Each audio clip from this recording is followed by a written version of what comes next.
Hello everyone. So another listings for us ngayong araw na to dito po sa 20 subdivision sa bayan ng Lian, Batangas. At ito pong lumang bahay na 240 square meter corner lot.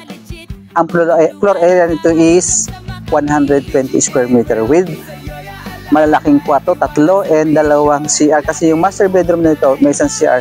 Ito guys is as is where is not.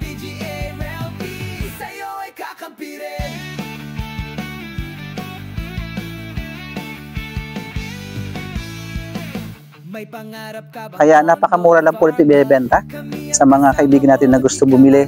So usap po tayo kasi tulungan po namin kayong ma-acquire itong property nito.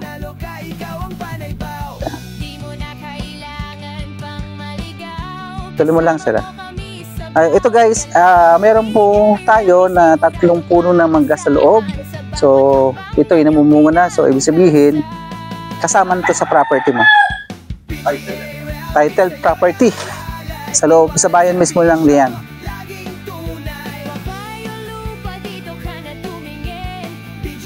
Maloga Kali and ito lang yung commercial area sa labas. Halos commercial na.